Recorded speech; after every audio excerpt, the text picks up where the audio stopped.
वैसे तो जापान एक अद्भुत देश है जो अपनी नई नई टेक्निक्स और विचारों के साथ आगे बढ़ रहा है, लेकिन कुछ जापानी आविष्कार इतने अजीबोगरीब हैं कि आपको देखने के बाद समझ ही नहीं आएगा कि किस तरह से, क्यों और कैसे हैं।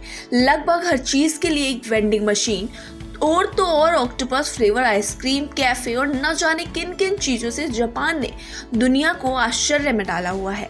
तो आज हम इस वीडियो में बात करेंगे जापान की कुछ ऐसी अजीबोगरीब चीज़ों के बारे में जिन्हें सुनने के बाद आपको बेहद मजा आने वाला है। जापान में कडल कैफे का बहुत बड़ा मार्केट है। जापान की टेक्निक्स को देखकर आप समझ हो जाते होंगे कि वहाँ के लोग दिन रात कितनी मेहनत करते हैं। ऐसे में ज़रूरी है आराम करने की भी। तो जापान में आपको कई ऐसे जगहों पर कडल कैफे देखने को मिल जाएंगे। इन कैफे में लोग आराम कर सकते हैं, साथ ही अपने पार्टनर और दोस्तों के साथ कडल थेरेपी भी एंजॉय कर सकते हैं, जिससे आपको थकान मिटाने में काफ़ी मदद होगी। ये सुनकर आपको थोड़ा अजीब जरूर लगेगा, लेकिन ये असल में कुछ ही मिनटों में आराम देने वाली चीज़ है। ऑक्टोपस वैसे तो सी फूड है जो समुद्री भोजन प्रेमियों को बहुत पसंद आता है, लेकिन इसकी बनी आइसक्रीम सुनने में काफी अजीब है। जापान में 50 लाख से भी अधिक वेंडिंग मशीन मौजूद है। कि चौंक गए ना? आप भी सोच रहे होंगे ऐसी कौन सी जरूरत के लिए इतनी सारी मशीन जापान में लगाई हुई हैं। Japan vending machine manufacturers association के अनुसार एक वेंडिंग मशीन प्रति 23 लोगों की जरूरत को पूरा करती है।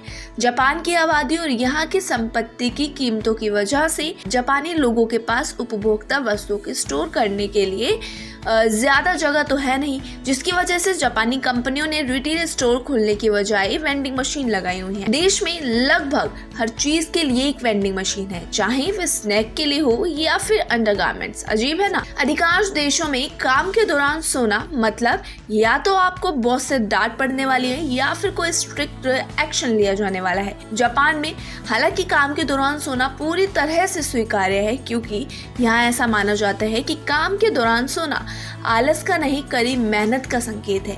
जापान की कुछ कंपनियां कर्मचारियों को दोपहर 1 बजे से शाम 4 बजे तक किसी भी समय 30 मिनट तक की सोने की अनुमति देता है। इस प्रथा को इनेमुरी कहा जाता है। जापान में हालांकि युवतियों में ये कैप का चलन बढ़ रहा है, जिसमें उनके दांत बीच में से टूटे हुए होते हैं। ऊबड़ खाबड़ अगर होंगे तो उन्हें बेहद खूबसूरत माना जाता है।